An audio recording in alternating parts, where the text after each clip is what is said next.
Olá, estamos de volta para o terceiro e último bloco do Bate-Papo das 6, a quarta saudável, hoje falando sobre hipertensão arterial com o doutor Alberto Nogueira, que é cardiologista e arritmologista, e a doutora Nayara Piazzi, que é Quase nutricionista. Ó, a gente terminou o último bloco falando sobre os alimentos, né? E aí vamos seguir com as perguntas aqui da internet, que eu achei muito interessante. Eu preciso parar de comer ovo? Isso foi uma das perguntas. Imagina, o ovo é um alimento super saudável, fonte de proteína, de vitamina D, de colina. O ovo não entra nessa lista do proibido, de jeito nenhum. Um alimento extremamente saudável, pode ser consumido todos os dias pelo hipertenso, tá? Não tem nenhum problema. Um ovo não tem nem 80 miligramas de sódio, não é um problema. Refrigerante tem muito sódio? Então, refrigerante não tem muito sódio. Tá? O problema dele não é ser riquíssimo em sódio, não. O problema dele é que é um alimento industrializado, processado, com químicas ali de forma geral, um alimento que pode causar mal questão intestinal, desbiose intestinal, acelerar um processo inflamatório, mas não é um alimento riquíssimo em sódio, não, tá? Não é alimento. Então vamos para outro, sal. Esse aí também é polêmico, hein? Eu brigo lá em casa direto por causa desse sal. Qual sal...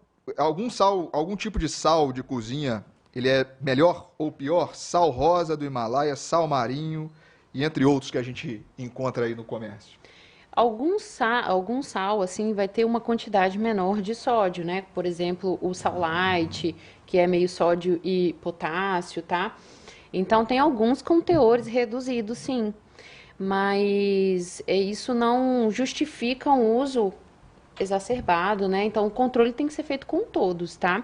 O que eu oriento para os pacientes é diminuir o uso do sal de forma geral. Agora, sal do Himalaia, sal marinho, eles são sais mais brutos, que passaram por menos processo de processamento, né? Como se fosse o açúcar mascavo do sal, vamos dizer assim, entendeu? Então, ele preserva um pouco mais de mineral, tá? Mas não justifica. Às vezes o preço é tão elevado, Né? não justifica, não. Você vai ter que usar menos de qualquer um. Tá vendo aí, Rosângela? Minha sogra lá faz a gente comprar um sal do Himalaia aí, que é caro. Rapaz, mas é engraçado lá em casa também. Sabe o que é? Se quiser usar o sal lá em casa, é R$10. Exatamente. Assim, é um sal que tem um pouco mais de minerais, tá? Mas eu falo que se você comer frutas e verduras no restante do dia, não justifica usar esse tipo de sal, não. A questão é usar menos. Tá? E aí a gente pode o quê? Aumentar o uso de ervas, de especiarias, porque isso, inclusive quando eu falei daquelas zonas azuis, um dos pontos dessas dietas era um alto consumo de ervas e especiarias também, dessas dietas saudáveis.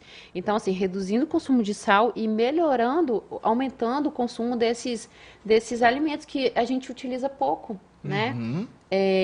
Vai aumentar, melhorar o sabor da sua refeição e vai reduzir muito o teor de sódio da sua refeição. E essa era uma da próxima pergunta. Os substitutos do sal e quais alimentos são ricos em potássio, assim, no dia a dia? O que é comum a gente comer que tem muito potássio? Laranja, banana, batata, abacate, melão, ameixa, são alimentos ricos em potássio. Na verdade, frutas e verduras de forma geral, alguns têm mais, outros têm menos, tá? Inclusive, quando a gente vai tratar pacientes renais, às vezes que tem restrição severa de potássio, a gente tira frutas e sucos por um período até esse paciente normalizar, que está numa situação mais urgente, né? Porque são os alimentos que mais tem, tá? Aí tem a listinha, né? Quando o paciente procura a gente pelo potássio alterado, é uma listinha com mais, outros com menos, mas no geral, para incluir potássio na alimentação, para esse controle da pressão, frutas e verduras. É medicina personalizada, na verdade, né? Hoje, cada dia mais, é medicina de precisão, que a gente chama, né? A gente identifica o paciente como um todo e atua naquela questão.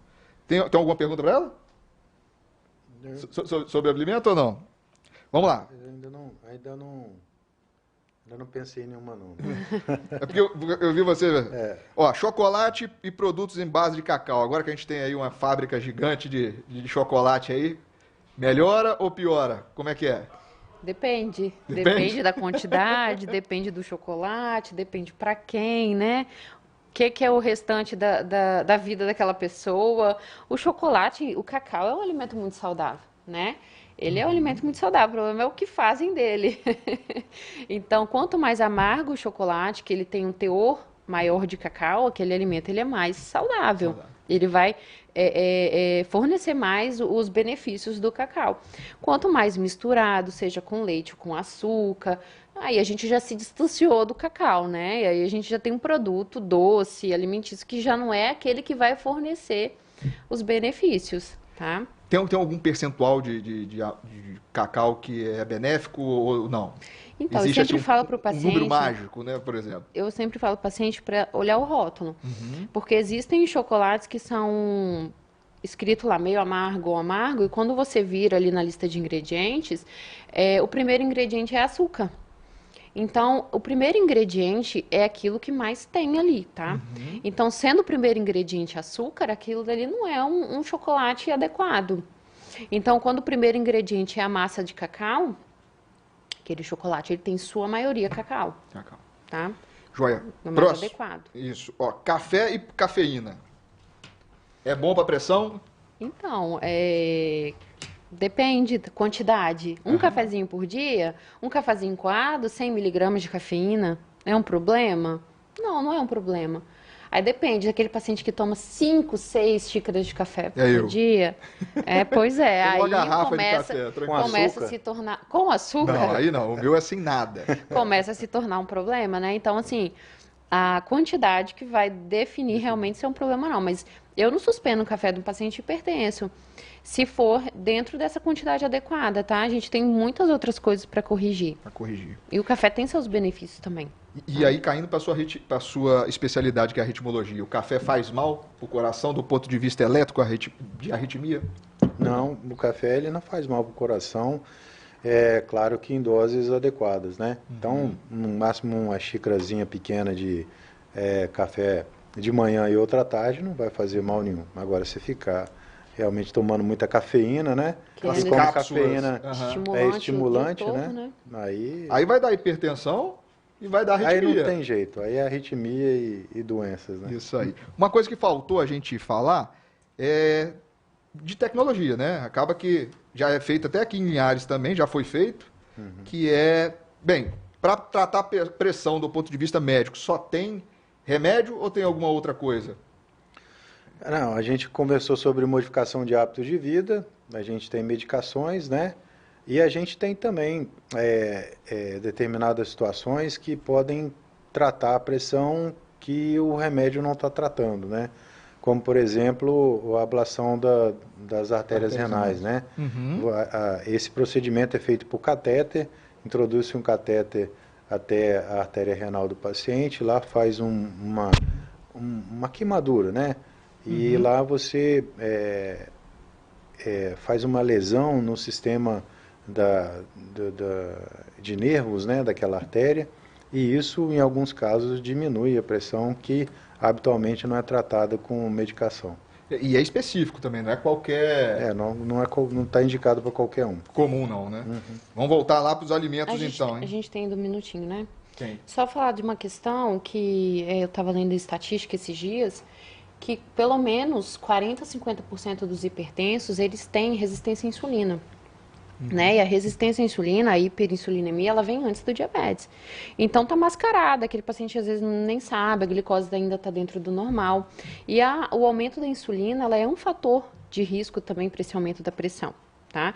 Então, às vezes é um exame que é pouco pedido, pouco solicitado, às vezes o paciente nem sabe que tem alguma alteração. Então, o que eu quero dizer? Que o consumo excessivo de carboidratos, que faz esse aumento de insulina, ele também é um problema para pelo menos metade desses pacientes, né? Então, o paciente ele tem que também estar de olho se ele tem essa resistência à insulina, porque a insulina ela diminui o óxido nítrico, né? Que acaba diminuindo a vasodilatação. Então, muitos desses pacientes, eles têm que ter não só o controle do sódio, do sal, desses produtos ricos em sal, mas o controle de farináceos, de muito pão, de muito biscoito, do açúcar, tá? Sim. Às vezes essa redução também ajuda nesse controle da pressão. O ácido úrico também, né? É um sinergismo com a hipertensão, ele ajuda bastante a hiperuricemia, né? Que é o ácido úrico, ele também ajuda a aumentar a pressão.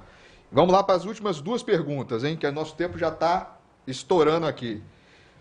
Vamos lá, magnésio. Essa suplementação que a gente está vendo aí, abundante de magnésio, ela altera, melhora a pressão ou não? O magnésio é um mineral importante no controle da pressão, assim como o potássio, como o cálcio, né? Mas a suplementação ela tem que ser avaliada a cada caso, né? Eu não suplemento, assim, às vezes, sem saber como é que estão os exames, se esse paciente está com deficiência, se ele realmente precisa disso.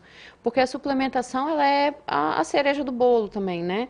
O que adianta a gente dar? A suplementação, ela não vai compensar um hábito ruim, uma alimentação ruim, tá? Então, a gente precisa consertar a base primeiro e depois a gente vai subindo os degraus.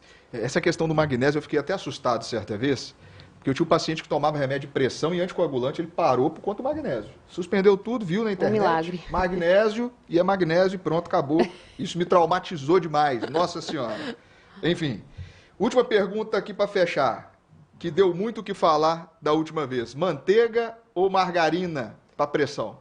Eu sou do time da manteiga, Manteiga, né? né? Manteiga é uma gordura natural, uma gordura que se for dentro das quantidades, né, ideais, a gente sabe que os lipídios é o macronutriente que a gente tem que consumir em menor quantidade, né? Então, se for dentro das quantidades ideais do dia, a manteiga, com certeza, né? A gente tem uma gordura saturada ali, mas que dentro dessas quantidades de um contexto saudável não é um problema.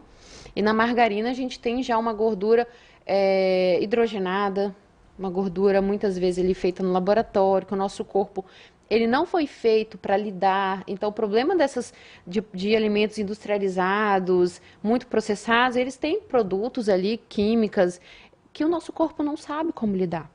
E ao longo do tempo vai se acumulando, vai nos trazendo problema, vai alterando a nossa microbiota intestinal, entendeu? E aí vai desencadeando algumas coisas que a gente não vê, que a gente não consegue saber, mas que são gatilhos para outros problemas. Então, eu sempre vou ficar com o mais natural. Excelente. Ó, que programa, hein? Cada vez que eu venho aqui falar de hipertensão, acho que vai ser a mesma coisa, completamente diferente. A gente aprende cada vez mais, né? Que bom. Doutora Nayara, muito obrigado pela presença. Obrigada. Minutos finais, considerações, fica à vontade. Não, acho que a gente falou tudo, né? Eu sempre vou defender a mudança de hábitos como primeiro fator aí para prevenção de todas as doenças. Então, eu faço isso na minha prática, eu vivo uma vida mais saudável e a gente vê os benefícios na pele. Então, assim, o que eu puder sempre ajudar o paciente a chegar nessa mudança de hábito, eu vou estar ali para isso. Ótimo. Doutor Alberto, consagrado cardiologista, sem dúvida nenhuma, um dos melhores arritmologistas do estado. Muito obrigado pela presença e fica à vontade aí nos minutos finais. Obrigado, doutor Dário. Você é muito simpático. Mas É verdade, é verdade. Não, eu agradeço aí o chamamento, né, para vir aqui. E é sempre bom a gente poder compartilhar com as pessoas, né, o nosso conhecimento, para que elas possam melhorar no dia a dia delas, né, e evitar problemas de saúde. Informação é muito importante, né? Eu adorei o programa. Última coisa, hein? Dia 25, 26 e 27 vai acontecer o Congresso Capixaba de Cardiologia em Santa Teresa. É a primeira vez que é em Santa Teresa. Doutor Alberto vai estar lá, eu faço uma mesa dia 25, dia 26, a Unicó também vai estar lá, os cardiologistas de Linhares todos lá. E é isso aí. Ó, um grande abraço, Adriano. Coloquei a sua gravata. Muito obrigado pelo presente e até a semana que vem.